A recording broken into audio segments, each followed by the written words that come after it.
எதுக்கு இந்த வார்? அது என்ன ப்ராப்ளம்னா, ஒரு ஒரு 2 வாரத்துக்கு முன்னாடி என்ன இருக்குன்னா, ஜம்மு காஷ்மீர் ஒரு இடத்துல பகல்காம்னு ஒரு இடத்துல ஒரு அட்டாக் நடந்திருக்கு. அட்டாக்ல ஒரு 28 பேர் செத்து போயிட்டாங்க. அது செத்து போட்ட வந்து எல்லாருமே இந்தியன்ஸு அண்டு டூரிஸ்ட்டு நிறைய பேர் செத்து போயிட்டாங்க. கனடாலேருந்து 2 பேர், அமெரிக்காவிலேருந்து ஒருத்தர் அப்படின்னு சொல்லி நிறைய பேர் செத்து போயிட்டாங்க. அது செத்து போனதுக்கு நம்ம வந்து பதில் தாக்குதல் பண்ணணும் அப்படிங்கிறதுக்காக இந்தியா வந்து இப்போ ஆப்ரேஷன் சிந்தூருங்கிற ஒரு ப்ராஜெக்டை பண்ணிகிட்ருக்காங்க. அதனால் அது இன்னும் வாரம் அறிவிக்கலை. இது வந்து ஒரு தற்காலிக செயலாக தான் இருக்கிறத தவிர இன்னும் இது வாரம் மாறலை. சரி சரி. ஏண்டா இதுவே பாகிஸ்தானுக்கு பதிலாக சைனாக்கார வந்து நம்ம ஆளுகளை ஒரு 50-100 பேர்த்து கொண்டுறான். இப்போ எப்படி ஃபஸ்ட்டாக நாங்கள் தாக்குதலுக்கு போகிறோம் அப்படின்னு சொல்லிட்டு அவனுக்கு நம்ம ஆளுக்கு போயிருப்பானுங்களா? சைனா கூட போயிருப்பானுங்களா? போயிருக்க மாட்டாங்க. ஏன் போயிருக்க மாட்டாங்க? இது அமெரிக்கா இன்னொன்று, அதே மாதிரி சைனாவும் தவிர அமெரிக்கா வந்தாலும் போயிருக்க மாட்டாங்க. ஆனால் அமெரிக்கா நிறைய டீலிங் இருக்குது. ஒன்று இப்போது நம்ம நாட்டில் இன்னொன்று பெரிய ஒரு இது என்னென்னா, பாகிஸ்தானால தீவிரவாதி தான் அப்படிங்கிற ஒரு இதுவும், முஸ்லீம்ஸ்னாலே டெரரிஸ்ட் தான், தீவிரவாதி இருக்குதான் அப்படின்னு போட்டு பண்ணிட்டானுங்க. அதனால் வந்து இது ஒரு அரசியல்னு கூட சொல்லலாம். கரெக்டாக இல்லை, அதெல்லாம் திருப்பி அடிக்க முடியாது. ஆமாம், அதனால் அவங்க சண்டைக்கு போகிறோம். ஆமாம், அது என்னமோ கரெக்டு தான். ஆனால் அவன் பண்ணதை நம்ம தப்புன்னு சொல்லிட முடியாது. சரி, கரெக்டுன்னு சொல்லிட முடியாது. ஆனால் அதுக்கு நம்ம பண்ணுறது கரெக்டுன்னு சொல்ல முடியாது. அதுக்குன்னு ஆமாம், இப்போ ஒரு கொலை தீர்வா அதான் இல்லை, கொலை தீர்வு இல்லை. ஆனால் இப்போலாம் ஸ்டேட்டஸில் என்ன போடுறாங்கன்னா, ஸ்டேட்டஸ் ஸ்டோரின்னு சொல்லிட்டு அது என்ன, ப்ரவுட் டு இந்தியன் ஆர்மி.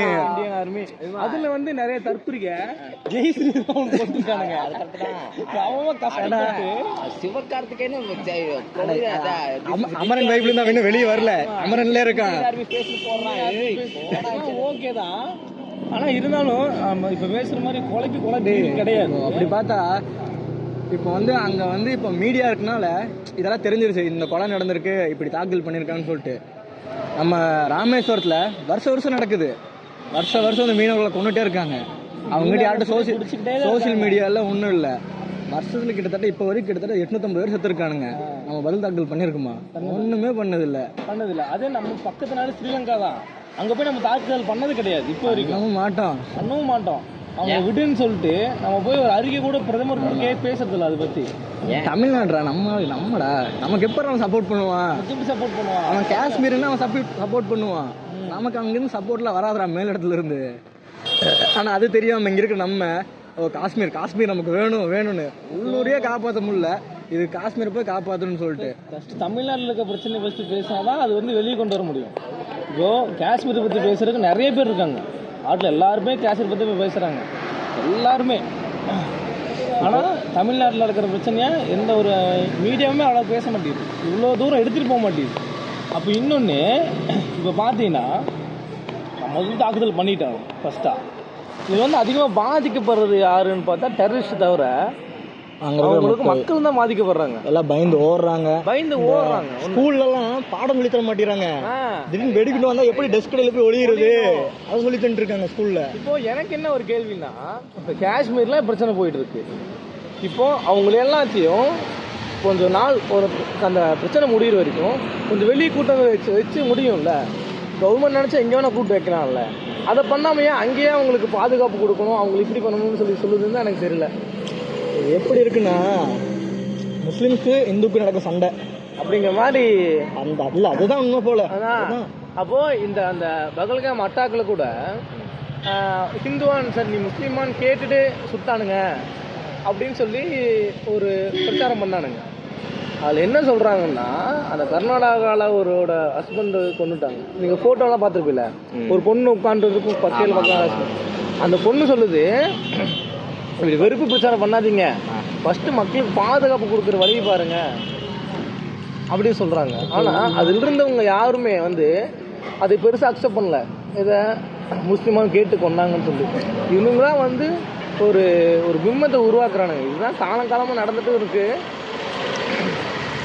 அப்போ எல்லாம் வந்து ஹிந்து முஸ்லீம் ஆப்போசிட்டு அதனால வந்து முஸ்லீம்ஸ் வந்து அட்டாக் பண்ணி ஆகணும்னு ஒரு வெறியில் இருக்கானுங்க பாகிஸ்தான் அப்படின்னு சொல்லிட்டு. இப்போ இவனுங்கெல்லாம் எதுக்கு சப்போர்ட் பண்ணுறாங்கன்னா ஒரு மத கலவரத்துக்கு சப்போர்ட் பண்ணிட்டு இருக்கானுங்க. அடங்கி முக்கால்வாசி பாகிஸ்தான் எதிரி அதான் எதுக்கு எனக்கு தெரியாது. ஆனா பாகிஸ்தானா அடிக்கணும், அவனை பார்த்தாலும் அடிக்கணும் போல இருக்கு. பாகிஸ்தானால அடிக்கணும், பாகிஸ்தான் மக்கள்னால தீவிரவாதிக்கு தான் சப்போர்ட் பண்ண வந்து மத கலவரத்துக்கு சப்போர்ட் பண்ணிருக்கானுங்க. அடுத்து இது அப்படியே ஜாதி கலவரமா வரும். அடுத்தது நீ தமிழ்நாடா, நான் ஆந்திராக்கார கர்நாடகார ஆல்ரெடி அடிச்சுட்டு தான் இருக்கான். அடுத்து கேரளாக்கு நமக்கு சண்டை வரும். அடுத்து கோயம்புத்தூர், நீ சென்னைக்காரன் அப்படின்னு நம்ம சண்டை வரும். அப்படியே வந்துட்டே இருக்கும். நம்ம ஏதாவது பாதியிலே அதை முடிச்சிடணும். அதை விட்டுட்டு இல்லை நாங்கள் சப்போர்ட் பண்ணுவோம் ஏன்னா நீ வேற ஆள். அதாவது இந்த டிகே சொல்கிற மாதிரி தான், இது தப்புன்னா அது தப்பு. ஆமாம், உள்ளூர் பிரச்சனை நிறைய கிடையாது. உலக பிரச்சனை இதில் வேறு உலக பிரச்சனை. இன்னொன்று, அவனும் மனுஷன் தான், நம்மளும் மனுஷன் தான். ஆனால் அவன் டெரரிஸ்ட்டை நம்ம ஆதரிக்கலை. இப்போ நம்ம யாருமே டெரரிஸ்ட் ஆதரிக்கலை. நீங்கள் தாக்குதல் பண்ணுற மாதிரி இருந்தால் டெரரிஸ்ட்டை மட்டும் தாக்குதல் பண்ணால் பிரச்சனை இல்லை. இப்போ பாதிக்கப்படுறது யாருன்னா இந்த டெரரிஸ்ட் தவிர ஒரு தலைவனை வந்து கொல்றதுக்காக பிளான் பண்ணியிருக்காங்க. அவனோட வீடு மொத்தம் பயிற்சி பட்டறை எல்லாம் சேர்த்து 12 ஏக்கர் ஆகும். அவனை தவிர அவன் குடும்பத்தில் இருக்க 10 பேர் செத்து போயிட்டாங்க. அவன் சாகலை. பாதிக்கப்படுறது யாருன்னா காமன் பீப்புள் தான் பாதிக்கப்படுறாங்க. அதில் எந்த தெரியாமலாம் எதுக்கு தான் சப்போர்ட் பண்ணுறீங்க? என்ன பிரச்சனைனே தெரியாது. இது இந்தியா பாகிஸ்தானா என்ன தெரியவில்லை. உடனே பேசு. இப்போ இவ்வளோ பேசுகிறோம்ல, அப்போ நம்மளும் டெரரிஸ்ட் தான் சொல்லுவாங்க. ஆமாம், ஏன்னா நம்ம வந்து இப்போது நம்ம வார ஆதரிக்கலை, நம்ம மக்களுக்கு பாகிஸ்தான் சைடு பேசணுன்னு தான் நிறைய பேர் நினைப்பாங்க. ஆனால் நம்ம வந்து பாகிஸ்தான் சைடும் பேசலை, இந்தியா சைடும் பேசலை. பாதிக்கப்படுறது பொதுவான மக்கள் தான் பாதிக்கப்படுறாங்க. வாரும் வேணாம், அதே மாதிரி பொதுமக்களும் பாதிக்கப்பட வேணாம். இப்போது ஆனால் இந்தியாவில் நிறைய பேர் நம்மள மாதிரி வார் வேணாம் தான் நினைக்கிறாங்க. கரெக்டாக இல்லையா? என்ன சரி, வார் வேணாம், சுமூகமாக பேச்சுவார்த்தை நடத்தி மக்களுக்கு நிம்மதி தான் வேணும்னு தான் சொல்கிறாங்க. சண்டை போடுற மாதிரி தான் நமக்கு ஈக்குவலாக கொண்டு சண்டை போடணும்டா.